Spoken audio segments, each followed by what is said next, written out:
Hi students, welcome to Shiva tutorials. టాపిక్లోకి వెళ్లే ముందు ఇంకా నా ఛానల్ని ఎవరైనా సబ్స్క్రైబ్ చేసుకోకపోతే సబ్స్క్రైబ్ చేసుకోండి. అదేవిధంగా సి లాంగ్వేజ్ని మీ ఫ్రెండ్స్లో ఎవరైనా ఇంట్రెస్టింగ్గా వినాలనుకుంటే నా వీడియోస్ని షేర్ చేయండి. సో ఈరోజు మనం డిస్కస్ చేసే టాపిక్ ఏంటంటే parameter passing technique. So previous క్లాస్లో మనం పారామీటర్ అంటే ఏంటి, అదేవిధంగా యాక్చువల్ పారామీటర్స్ అంటే ఏంటి, ఫార్మల్ పారామీటర్స్ అంటే ఏంటి, కాలింగ్ ఫంక్షన్ అంటే ఏంటి, కాల్డ్ ఫంక్షన్ అంటే ఏంటో డిస్కస్ చేసాం. సో ఒకవేళ కనుక మీరు ఆ టాపిక్ కనుక మిస్ అయినట్లయితే ఒకసారి ప్రీవియస్ క్లాస్ ని చూడండి. సో ఆ క్లాస్ వస్తేనే మనకి కంప్లీట్ గా మిగతా ఫంక్షన్స్ లో ఉన్న టాపిక్స్ అన్ని అర్థమవుతాయి. సో అది ఇంట్రడక్షన్ క్లాస్. ఈ రోజు మనం డిస్కస్ చేసే టాపిక్ ఏంటంటే parameter passing technique. So parameters అనేవి ఎలా పాస్ అవుతున్నాయి, సో ఆ టెక్నిక్ అనేది మనం తెలుసుకున్నాం. సో పారామీటర్స్ అనేవి మనకి టెక్నిక్ అనేది టూ టైప్స్ లో ఉంది. ఫస్ట్ వన్ వచ్చేసరికి ఏంటంటే call by value, second one వచ్చేసరికి call by reference. Call by value అనేది ఫస్ట్ ప్రీవియస్ క్లాస్ లో మనం డిస్కస్ చేసిన టాపిక్. సో అంటే ఏంటంటే ఇక్కడ చూడండి, ఒరిజినల్ వాల్యూ అనేది ఉంటుంది. సో ఏం చేస్తున్నాను, పారామీటర్ కి ఒక వాల్యూ అనేది ఇస్తున్నాను. ఆ వాల్యూ అనేది ఒరిజినల్ వాల్యూ అనేది మాడిఫై అనేది జరుగుతుంది.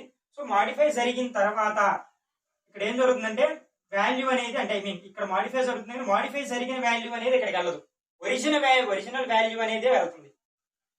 సో ఇక్కడ కాల్ బై రెఫరెన్స్ అంటే ఏంటో చూడండి. మాడిఫికేషన్ జరిగిన తర్వాత ఏం జరుగుతుందంటే ఆ వాల్యూని స్టోర్ చేసుకొని, మాడిఫై జరిగిన వాల్యూని స్టోర్ చేసుకొని ఒరిజినల్ వాల్యూని వదిలేసి మాడిఫై జరిగిన వాల్యూని ఇక్కడికి పంపిస్తుంది. అది కాల్ బై రెఫరెన్స్ అంటారు. సో క్లియర్ గా చూడండి, మాడిఫై జరిగిన వాల్యూ అనేది వెళ్ళదు, ఒరిజినల్ వాల్యూ మాత్రం, ఒరిజినల్ వాల్యూ అనేది ఇక్కడికి వచ్చి మాడిఫై జరిగిన తర్వాత ఏం జరుగుతుందంటే మాడిఫై వాల్యూ అనేది అక్కడ స్టోర్ చేసుకోకుండా ఒరిజినల్ వాల్యూని ఇటు పంపిస్తుంది. నో చేంజ్ అనేది ఏం జరగదు, ఇక్కడ వచ్చరికి చేంజ్ అనేది జరుగుతుంది. సో అదే call by value, call by reference. So మనకి వాల్యూ అనేది చేంజ్ అవ్వకూడదంటే మనం యూజ్ చేసేది ఏంటంటే call by value technique. Call చేయాలి, నాకు వాల్యూ రిటర్న్ రావాలి, కానీ వాల్యూ అనేది ఏమి మాడిఫికేషన్ జరగకూడదు, అప్పుడు యూజ్ చేసేది కాల్ బై వాల్యూ. సో ఇక్కడ ఏంటంటే మనం కాల్ చేయాలి, వాల్యూ రిటర్న్ జరగాలి, రిటర్న్ జరిగినప్పుడు వాల్యూ అనేది చేంజ్ అవ్వాలి. సో చేంజ్ అవ్వడానికి మనం యూజ్ చేసేది కాల్ బై రెఫరెన్స్. సో ఇప్పుడు ఒకసారి క్లియర్ గా చూడండి, call by value. Call by వాల్యూలో ఏం జరుగుతుందంటే the value of actual parameters. So ఏం జరుగుతుంది, యాక్చువల్ పారామీటర్స్ వాల్యూ అనేది is copied into the formal parameters. So ఇది బాగా క్లియర్ గా వినండి, ఇక్కడ ప్రోగ్రామ్ లో కూడా అదే చెప్తాను. సో యాక్చువల్ పారామీటర్స్ అనేవి ఉన్నాయి, నెక్స్ట్ అదే విధంగా ఫార్మల్ పారామీటర్స్ అనేవి ఉన్నాయి. సో ఈ యాక్చువల్ పారామీటర్స్ అనేవి వాల్యూ వచ్చేసరికి ఫార్మల్ పారామీటర్స్ లో కాపీస్ జరుగుతున్నాయి. జరిగిన తర్వాత ఏం జరుగుతుందంటే we cannot modify the value of actual parameters by the formal parameters. Value అనేది కాపీ జరిగింది, కానీ మాడిఫై అనేది మాత్రం జరగట్లేదు. సో అలా మాడిఫై జరగకుండా ఉండే టెక్నిక్ నే మనం ఏమంటున్నాం అంటే కాల్ బై వాల్యూ అంటున్నాం. సో ఇప్పుడు చూడండి, ఇక్కడ ప్రోగ్రామ్ అనేది చూస్తే మీకు క్లియర్ గా అర్థమవుతుంది. So first header file use చేసుకున్నాను, దాని తర్వాత వచ్చేసరికి చూడండి ఇక్కడ వాయిడ్ స్వాప్ అని రాశాను. సో ఇదేమవుతుంది, డిక్లరేషన్ పార్ట్ అవుతుంది. ప్రీవియస్ క్లాస్ చూడండి, డిక్లరేషన్ పార్ట్ అవుతుంది. సో డిక్లరేషన్ పార్ట్ లో ఉండేవి ఇవి వీటిని పారామీటర్స్ అంటారు. ఈ పారామీటర్స్ లో కూడా ఏం పారామీటర్స్, ఇవి ఫార్మల్ పారామీటర్స్ అంటారు. డిక్లరేషన్ లో అదే విధంగా డెఫినేషన్ సెక్షన్ లో, ఇది డెఫినేషన్ సెక్షన్ యూజ్ చేసే వాటిని ఫార్మల్ పారామీటర్స్ అంటారు. సో నెక్స్ట్ వచ్చేసరికి ఇక్కడ ఏం చేస్తానంటే ఇది వచ్చేసరికి ఏం జరుగుతుందంటే సపరేట్ కాన్సెప్ట్, ఇది రెఫరెన్స్ కి సంబంధించింది. ఇక్కడ దాకే చూడండి, ఇంట్ ఎక్స్ కామా ఇంట్ వై. నెక్స్ట్ వచ్చేసరికి మెయిన్ ఫంక్షన్ యూజ్ చేశాను, ఓపెన్ బ్రాకెట్ యూజ్ చేశాను, ఇంట్ ఎక్స్ కామా వై అని వాల్యూ వేరియబుల్స్ డిక్లేర్ చేశాను. సో ఇక్కడ పైన ఆల్రెడీ డిక్లేర్ చేశాను, ఇక్కడ అవసరం లేదు, అయినా సరే మళ్ళీ నేను ఇక్కడ డిక్లేర్ చేశాను. Next x is equal to 10, y is equal to 20 అని రాశాను. ఎక్స్ కి 10 అనే వాల్యూ ఇచ్చాను, వై కి 20 అనే వాల్యూ ఇచ్చాను. సో తర్వాత ఏం జరుగుతుంది, print F value before swap. So first print F లో ఏదైతే రాశానో అది అవుట్పుట్ లో ఫస్ట్ కనిపిస్తుంది. సో ఇక్కడ చూడండి, వాల్యూ బిఫోర్ స్వాప్ అని వచ్చింది కదా, వాల్యూ బిఫోర్ స్వాప్ అనేది వచ్చేసింది. సో వచ్చిన తర్వాత నెక్స్ట్ వచ్చేసరికి చూడండి, ఇక్కడ స్లాష్ అని తీసేద్దాం. స్లాష్ అని అంటే బోర్డు పట్టలేదని ఇక్కడ నేను పక్కనే రాసిన అవుట్పుట్. మరి పక్కనే అవుట్పుట్ రావాలంటే ఇక్కడ స్లాష్ అని అనేది యూజ్ చేసుకోకూడదు. ఒకవేళ స్లాష్ అనేది పెడితే ఈ x is equal to 10, y is equal 20 అనేది కింద వస్తుంది. సో ఇప్పుడు చూడండి, నెక్స్ట్ వచ్చేసరికి ఏం జరుగుతుందంటే ప్రింట్ ఎఫ్ లో ఇది రాశాను కదా, same as it is of first output అనేది కనిపించింది. తర్వాత మళ్ళీ సెకండ్ ప్రింట్ ఎఫ్ రాస్తున్నాను. సో సెకండ్ ప్రింట్ ఎఫ్ లో మనం ఏం రాస్తున్నానంటే x is equal to %d and y is equal to %d అన్నాను. ఇక్కడ వచ్చరికి ఎక్స్ కామా వై అన్నాను. సో ఎక్స్ లో ఎంత ఉంది మనకి 10 ఉంది, వైలో ఎంత ఉంది 20 ఉంది. సో సేమ్ యాస్టీస్ ఆ వాల్యూస్ అనేది ఫస్ట్ వాల్యూ ఫస్ట్ %d లోకి, సెకండ్ వాల్యూ సెకండ్ పర్సెంటేజ్ డీలోకి వెళ్తుంది. సో కాబట్టి ఇప్పుడు చూడండి ద వాల్యూ బిఫోర్ స్వాప్ అని వచ్చింది, ద వాల్యూ బిఫోర్ స్వాప్ వచ్చింది. సో ఇక్కడ వచ్చేసరికి ఎక్స్ ఈజ్ ఈక్వల్ టు ఎంత పర్సెంటేజ్ డీలోకి ఎక్స్ వాల్యూ వెళ్తుంది. ఎక్స్ ఈజ్ ఈక్వల్ టు ఎంత 10. సో నెక్స్ట్ అండ్ అని వచ్చింది. సో అండ్ అని ఇక్కడ రాసేసి next and y is equal to percentage d. So y లో ఉన్న వాల్యూ పర్సెంటేజ్ డీలోకి వెళ్తుంది. y ఈజ్ ఈక్వల్ టు ఎంత అంటే 20 అని ప్రింట్ అవుతుంది. సో ఇక్కడ దాకా ఎటువంటి చేంజ్ లేదు, ఫస్ట్ కానీ చెప్పుకునే ప్రోగ్రామింగ్. సో ఇప్పుడు చూడండి ఇక్కడ స్వాప్ అని రాశాను. ఇది వచ్చేసరికి డిక్లరేషన్ పార్ట్. అన్ని ప్రోగ్రామ్స్ ఇలాగే ఉంటాయి ఫంక్షన్స్ లో. సో ఇది వచ్చేసరికి ఏంటి డిక్లరేషన్ పార్ట్. సో ఇది వచ్చేసరికి ఏంటంటే ఫంక్షన్ కాల్ అని చెప్పాను, ఐ మీన్ కాలింగ్ ఫంక్షన్ అని చెప్పాను. సో ఇక్కడ ఏం జరుగుతుందంటే కాలింగ్ ఫంక్షన్, ఇదే కాలింగ్ ఫంక్షన్, దీన్ని ఏమంటున్నాం అంటే కాల్ బై వాల్యూ అంటున్నాం. సో ఇక్కడ ఈ కాల్ బై వాల్యూలో నేను ఇక్కడ ఏం రాశాను క్లియర్ గా చూడండి, స్వాప్ ఎస్డబ్ల్యూఏపి స్వాప్ అంటే ఇక్కడ పైన ఏదైతే రాశానో అదే వాల్యూ, అదే ఒక ఫంక్షన్ నేమ్ ఇక్కడ రాశాను. తర్వాత వచ్చేసరికి ఇక్కడ ఏదైతే యూజ్ చేసుకున్నానో x comma I mean x y అవే ఇక్కడ పారామీటర్స్ రాశాను. సో ఇక్కడ ఏంటంటే ఇక్కడ రాస్తే వాటిని ఏమంటున్నారంటే వాటిని ఫార్మల్ పారామీటర్స్ అంటున్నారు. ఇక్కడ కాలింగ్ ఫంక్షన్ లో రాస్తే వాటినే మనం ఏమంటున్నామంటే, సో ఇక్కడ చూడండి యాక్చువల్ పారామీటర్స్, ఇది వచ్చేసరికి ఫార్మల్ పారామీటర్స్, ఇది వచ్చేసరికి యాక్చువల్ పారామీటర్స్. సో ఇప్పుడు అసలు క్లియర్ గా చూద్దాం. పైన రాశాను చూడండి, the actual parameters is copied into the formal parameters. So ఇక్కడ ఉన్న యాక్చువల్ పారామీటర్ లో ఉన్న వాల్యూస్ అనేవి, సో ఇక్కడ చూడండి ఫార్మల్ పారామీటర్స్. సో ఇది డెఫినేషన్ సెక్షన్. సో కిందకి వచ్చేద్దాం. ఇక్కడ నేను ఏం రాశానంటే next printf the value after swap అన్నాను. అవుట్పుట్ లో ప్రింట్ఎఫ్ లేదు రాస్తే మనకి అవుట్పుట్ లో కూడా అదే వస్తుందిగా, ద వాల్యూ ఆఫ్టర్ స్వాప్ అని వచ్చేసింది. Next x is equal to percentage d and y is equal to percentage d. X లో ఉన్న వాల్యూ అనేది దీంట్లోకి వస్తుంది. నెక్స్ట్ అదే విధంగా వై లో ఉన్న వాల్యూ అనేది ఈ పర్సెంటేజ్ డిలోకి వచ్చి స్టోర్ అవుతుంది. బట్ ఏంటంటే ఇక్కడ చూడండి, ఇక్కడ ఈ స్వాప్ అని రాశాను కాబట్టి ఇదేంటి calling function. Swap x comma y అనేది కాలింగ్ ఫంక్షన్, పిలుస్తుంది. ఎవరిని పిలుస్తుంది అంటే చూడండి ఇది వచ్చేసరికి కాల్డ్ ఫంక్షన్. సో ఈ కాల్డ్ ఫంక్షన్ పిలుస్తుంది కాబట్టి ఇక్కడ జరిగే అవుట్పుట్ అనేది ఫస్ట్ ప్రింట్ అవుతుంది. ఈ స్వాప్ అని ఎప్పుడైతే వచ్చిందో అది ఎక్కడికి వెళ్తుందంటే డైరెక్ట్ గా స్వాపింగ్ దగ్గర నుంచి ఇలా వచ్చేసి ఈ వాయిడ్ స్వాప్ అనే దాని దగ్గరికి వెళ్తుంది. సో వాయిడ్ స్వాప్ మీన్స్ ఏంటిది, కాలింగ్ ఫంక్షన్, ఇది కాల్డ్ ఫంక్షన్. కాలింగ్ ఫంక్షన్ అనేది కాల్డ్ ఫంక్షన్ ని పిలుస్తుంది. సో ఇప్పుడు ఇదేం చేసింది, కాల్ చేసింది. సో ఇక్కడ ఉన్నది మనకి అవుట్పుట్ అనేది ప్రింట్ అవ్వదు, ఇక్కడికి వస్తుంది. ఇక్కడికి వచ్చి ఇక్కడ చెక్ చేసుకుంటుంది. ఇక్కడ ఏం రాశానంటే void swap int x comma int y అని రాశాను. సో దీన్నే మనం ఏమంటున్నామో చూడండి, ఇక్కడ వీటిని ఫార్మల్ పారామీటర్స్ అంటారు, దీన్ని డెఫినేషన్ సెక్షన్ అని అంటారు. ఓకేనా. ఇక్కడ ఏం జరుగుతుందంటే value will not be swapped. Value అనేది స్వాప్ జరగదు. ఎందుకు జరగదో చెప్తాను నేను. సో ఇప్పుడు చూడండి, ఫస్ట్ ఇంట్ టెంప్ అని తీసుకున్నాను. టెంప్ అనే ఒక వేరియబుల్ డిక్లరేషన్ చేశాను. తర్వాత ఏం చేస్తున్నాను, temp is equal to x అన్నాను. అదేవిధంగా x is equal to y అన్నాను. Next y is equal to temp అన్నాను. సో ఇదంతా ఎందుకు అంటే చెప్తాను చూడండి. ఇప్పుడు ఫర్ ఎగ్జాంపుల్ నా చేతిలో ఒక బాక్స్ ఉంది, పెద్ద బాక్స్, ఒక వెయిటెడ్ బాక్స్ ఉంది. 2 చేతులతో దాన్ని క్యారీ చేస్తున్నాను. నెక్స్ట్ నా ఫ్రెండ్ చేతిలో కూడా అదే బాక్స్ ఉంది. ఐ మీన్ నాది వచ్చేసరికి ఒక బాక్స్, అతని వచ్చేసరికి వేరే బాక్స్. సో ఇప్పుడు ఏంటంటే నా బాక్స్ ని అతని చేతిలో పెట్టాలి, అతని బాక్స్ నా చేతిలో పెట్టాలి. సో ఇప్పుడు ఇక్కడ ఏం జరుగుతుందంటే స్వాపింగ్ జరగాలి, అతనికి చేంజ్ అవ్వాలి. సో చేంజ్ అవ్వాలి అంటే మేము ఇద్దరు ఇలా చేంజ్ చేసుకోగలుగుతాం, ఎందుకంటే నా చేతిలో బాగా వెయిట్ ఉంది, అతని చేతిలో వెయిట్ ఉంది. సో ఇప్పుడు నేను ఏం చేస్తానంటే మా ఫ్రెండ్ ఇంకొక థర్డ్ పర్సన్ పిలుస్తాను. సో నా బాక్స్ ని అతని చేతిలో పెడతాను. నేను పర్సన్ 1 పర్సన్ 2 మా ఇద్దరి చేతిలో ఉన్న బాక్సులు చేంజ్ అవ్వాలంటే నేను పర్సన్ 3ని ఇన్వైట్ చేస్తున్నాను. పర్సన్ 3లోకి ఏం చేస్తానంటే నా బాక్స్ అతని చేతిలో పెట్టాను. సో ఇప్పుడు ఏం జరుగుతుంది, నా చేతిలో ఏం లేదు కాబట్టి నేను ఏం చేస్తానంటే పర్సన్ 2లో ఉన్న అతని చేతిలో ఉన్న బాక్స్ నేను తీసుకుంటాను. సో ఇప్పుడు ఏం జరిగింది, నా చేతిలోకి పర్సన్ 2లో ఉన్న బాక్స్ వచ్చేసింది, కానీ పర్సన్ 1లో ఎంటీగా ఉంది. కాబట్టి ఏం చేస్తాడు, పర్సన్ 3లో ఉన్న బాక్స్ ని పర్సన్ 2 అనే అతను తీసుకుంటాడు. సో ఇప్పుడు ఏం జరిగింది, అతని చేతిలోది నాకు, నా చేతిలోకి అతనికి వచ్చేసింది వాల్యూ. సో అలాగే ఇక్కడ ఏంటంటే ఒక మీడియేటర్ ని తీసుకుంటున్నాము. ఆ మీడియేటర్ ని టెంపరర్లీ అంటున్నాం. ఎప్పుడైతే మా ఇద్దరి మధ్య స్వాపింగ్ అనేది జరిగిందో వాల్యూ అనేది, ఈ టెంపరర్లీ పర్సన్ అనేవాడు అవసరమా, అవసరం లేదు. మేము ఇద్దరు చేంజ్ చేసుకుని వెళ్ళిపోతాం. సో అతను అనేవాడు డమ్మీ క్యారెక్టర్ కింద తీసుకుంటున్నాం. సో అందుకని ఇక్కడ ఏం చేస్తుందంటే టెంప్ అనే వాల్యూని తీసుకున్నాను, టెంప్ అనే వేరియబుల్. సో ఇప్పుడు చూడండి X I mean temp is equal to x అన్నాను. సో అంటే ఏంటంటే ఫస్ట్ ఎక్స్ లో ఉన్న, ఎక్స్ లో ఎంత ఉంది వాల్యూ అనేది 10. ఈ 10 అనేది నేను ఏం చేశానంటే టెంప్ లో పెట్టేశా. కాబట్టి ఇప్పుడు టెంప్ ఈజ్ ఈక్వల్ టు 10 ఉంది, X is equal to empty ఉంది, ఏమీ లేదు ఎక్స్ లో. సో నెక్స్ట్ వచ్చేసరికి ఏం చేస్తానంటే x is equal to y అన్నాను. సో అంటే ఏం జరుగుతుంది, వైలో ఎంత ఉంది 20 ఉంది. సో ఇప్పుడు ఈ 20ని ఎక్స్ లో పెట్టేస్తున్నాడు. సో ఎక్స్ లో ఇప్పుడు వాల్యూ ఏమైనా ఉందా, లేదు.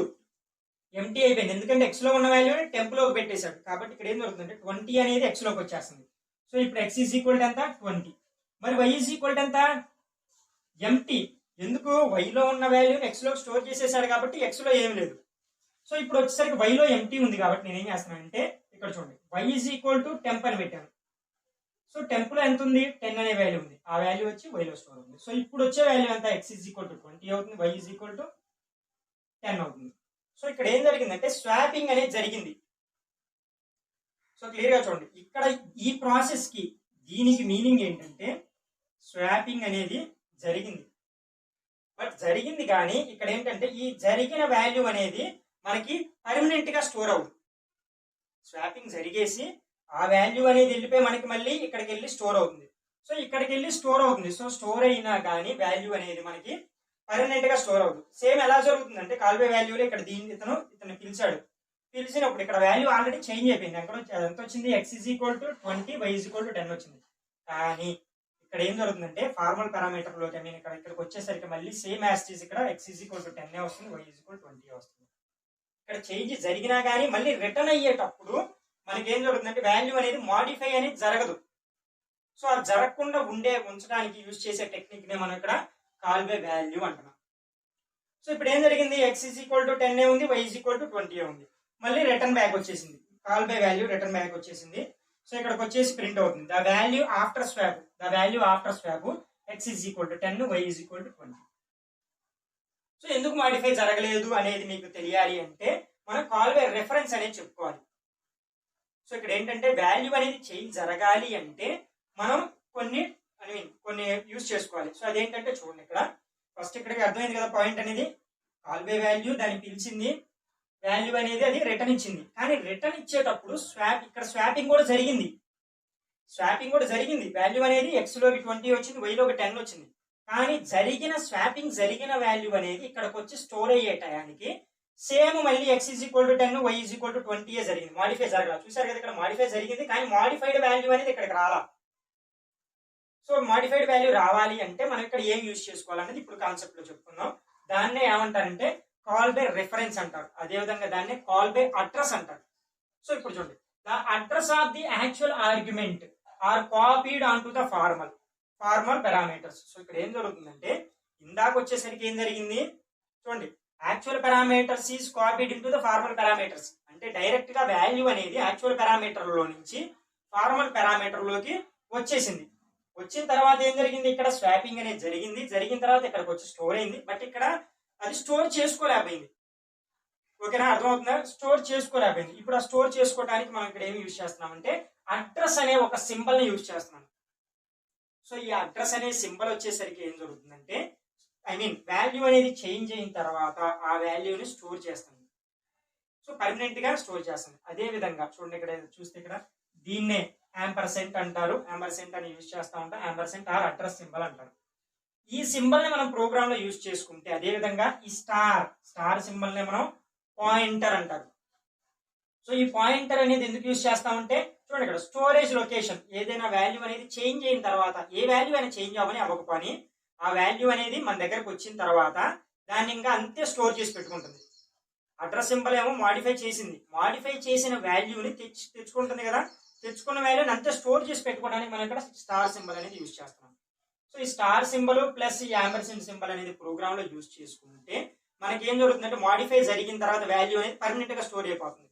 సో ఇప్పుడు క్లియర్ గా చూడండి ప్రోగ్రామ్ అనేది మళ్ళీ కంప్లీట్ గా ఫస్ట్ నుంచి వచ్చేది. ఇప్పుడు ఇది కాల్ బై రెఫరెన్స్ ప్రోగ్రామ్ అనేది ఎక్కడ మాడిఫై అవుతుంది ఇప్పుడు చూడండి. ఇక్కడ సేమ్ ఇందాకలాగే హ్యాష్ ఇన్క్లూడ్ stdio.h రాశాడు, వాయిడ్ స్వాప్ రాసేసాము. సో ఇక్కడ వాయిడ్ స్వాప్ లో వచ్చేసరికి మనం ఏం చేస్తున్నాం అంటే చూడండి ఇక్కడ క్లియర్ గా ఇంట్ స్టార్ ఎక్స్ అని రాస్తున్నాం, కామా నెక్స్ట్ అదే విధంగా ఇంట్ స్టార్ వై రాశాను. సో ఇక్కడ స్టార్ అంటే ఏంటి, పాయింటర్. సో స్టోర్ చేసుకుంటుంది వాల్యూ అనేది. సో ఇప్పుడు చూడండి ఇక్కడ స్టార్ అనే సింబల్ ని యూజ్ చేశాను. సో ఇదేమవుతుంది మనకి యాక్చువల్ గా డిక్లరేషన్ పార్ట్ అవుతుంది. నెక్స్ట్ దీంట్లో ఉండే వాల్యూస్ ఏమవుతాయి, same as is formal parameters అవుతాయి. జస్ట్ స్టార్ అనే సింబల్ మాత్రం యూజ్ చేశాను. నెక్స్ట్ వాయిడ్ మెయిన్ అనేది యూజ్ చేశాను, ఇంట్ ఎక్స్ కామా వై అనే నార్మల్ గా డిక్లరేషన్ చేసేసాను. X is equal to 10, y is equal to 20 అని normal declaration, same as is ఇందాక program. Printf value before swapping అన్నాడు. సో బిఫోర్ స్వాపింగ్ అవుట్పుట్ లో value before swapping x is equal to 10 y is equal to 20 వచ్చేసింది. So same as it is percentage F printf ఇదంతా same as it is జరిగింది. ఇప్పుడు చూడండి swap అని జరిగింది. So ఇప్పుడు స్వాప్ అని జరిగింది. ఇక్కడ కూడా ఏం జరుగుతుందంటే మనకి చిన్న మాడిఫికేషన్ జరుగుతుంది. ఇక్కడ ఏముంది, ఇందాక ఎక్స్ కామా వై ఉంది, ఇప్పుడు వచ్చేసరికి ampersand of x comma ampersand of y అంటాను. సో చూడండి స్వాప్ అనేది జరిగింది. సో ఇప్పుడు ఇది కాలింగ్ చేస్తుంది సేమ్ యాజ్ ఇట్ ఇస్ దీని ఇందాకలాగే కాల్ చేసింది. సో కాల్ చేసిన తర్వాత సో ఇక్కడ మనకు వచ్చేది ఏంటంటే ఇక్కడ కూడా సేమ్ యాజ్ ఇట్ ఇస్ ఇక్కడ ఏదైతే యూజ్ చేశానో అక్కడ అదే యూజ్ చేసుకోవాలి. Star x star y. So అయిపోయింది. నెక్స్ట్ వచ్చేసరికి ఇక్కడ కూడా సేమ్ యాజ్ ఇట్ ఇస్ ఇక్కడ ఉన్న ఈ టెంపరీ ఫైల్ అనేది మొత్తం డిలీట్ చేసుకొని సేమ్ ఇదే ఇందాకలాగే temp is equal to star x అని తీసుకుంటున్నాను, star x is equal to star y అని తీసుకుంటున్నాను, star y is equal to temp అని తీసుకుంటున్నాను.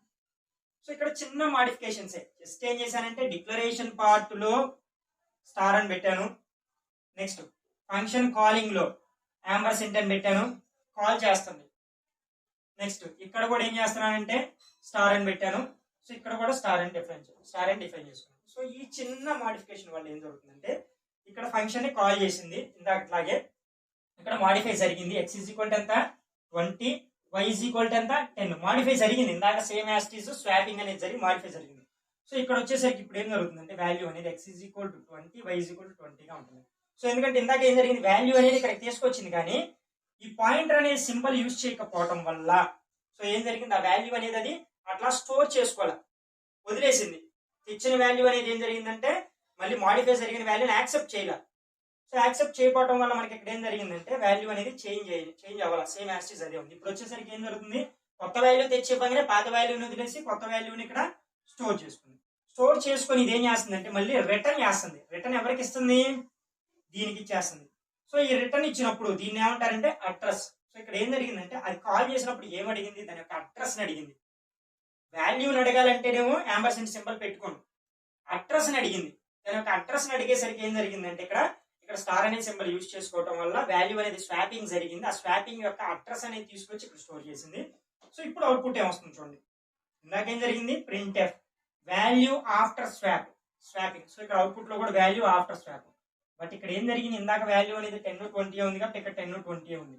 కానీ ఇక్కడ వాల్యూ చేంజ్ జరిగింది, చేంజ్ జరిగిన వాల్యూని స్టోర్ చేసుకుంది. సో అందుకని ఇక్కడ ఏం యూజ్ వస్తుందంటే అవుట్పుట్ చూడండి. ఇక్కడ ఎక్స్ అంటే ఇప్పుడు వాల్యూ ఎంత వచ్చింది 20, వై అంటే వాల్యూ ఎంత వచ్చింది 10. సో ఇది కాన్సెప్ట్. యాక్చువల్గా ఇక్కడ జరిగింది ఏంటంటే మనం చిన్న మాడిఫికేషన్ చేసుకుంది. వాల్యూ అంటే call by value call by reference. మనకి ఏంటంటే వాల్యూ ఉన్నట్టు రావాలి అంటే మనం యూజ్ చేసే టెక్నికే call by value. So call by వాల్యూలో మనం యాంపర్సెంట్ సింబల్ ని నెక్స్ట్ అదే విధంగా ఎక్కడ మనం యాంపర్సెంట్ సింబల్ ని యూజ్ చేసుకునేది బాగా గుర్తుపెట్టుకోండి. యాంపర్సెంట్ సింబల్ వచ్చేసరికి మనం కాలింగ్ ఫంక్షన్ అంటే ఫంక్షన్ కాల్ లో యూజ్ చేస్తాం అంతే. నెక్స్ట్ డిక్లరేషన్ పార్ట్ లో డెఫినేషన్ పార్ట్ లో స్టార్ సింబల్ యూజ్ చేస్తాం. నెక్స్ట్ అదే విధంగా స్వాపింగ్ జరిగే ప్రాసెస్ లో కూడా స్వాపింగ్ అంటే ఎక్స్ లో ఉన్న వాల్యూ టెంప్ లోకి వచ్చింది, వై లో ఉన్న వాల్యూ ఎక్స్ లోకి వచ్చింది, నెక్స్ట్ అదే విధంగా టెంప్ లో ఉన్న వాల్యూ వై లోకి వచ్చింది. వాల్యూ అనేది చేంజ్ అయ్యాయి కానీ ఏం జరిగింది ఇక్కడ మాడిఫై జరిగింది కానీ పర్మనెంట్ మాడిఫై జరగాల. పర్మనెంట్ మాడిఫై జరగాలంటే మనం ఏం యూజ్ చేయాలి స్టార్. ఇక్కడ స్టార్ యూజ్ చేశాను కాబట్టి ఇక్కడ ఏం జరిగింది వాల్యూ చేంజ్ అయింది, పర్మనెంట్ గా చేంజ్ అయింది. సో జస్ట్ స్టార్ సింబల్ అదే విధంగా యాస్టిస్ గా అడ్రస్ ని కాల్ చేయాలి కాబట్టి యాంపర్సెంట్ సింబల్ అడ్రస్ సింబల్ అనేది యూజ్ చేసుకోవడం వల్ల మనకి ఇక్కడ ఏం జరిగింది చాలా డిఫరెన్స్ వచ్చింది. X is equal to 10 y is equal to 20 first program లో కాల్ బై వాల్యూలో. ఆఫ్టర్ స్వాపింగ్ కూడా x is equal to 10 y is equal to 20 వచ్చేసింది. ఇప్పుడు కాల్ బై రెఫరెన్స్ లో అడ్రస్ ని కాల్ చేసేసరికి before swapping x is equal to 10 y is equal to 20 వచ్చింది. After swapping వచ్చేసరికి x is equal to 20 y is equal to 10 వచ్చింది. So ఇది students ఈ రోజు కాన్సెప్ట్ లో మీకు ఏమైనా డౌట్స్ ఉంటే ఒకసారి ఈ వీడియోని రీప్లే చేసి చూసుకోండి. అప్పటికి మీకు ఏమైనా డౌట్స్ ఉంటే కామెంట్ సెక్షన్ లో కామెంట్ చేయండి. And thank you.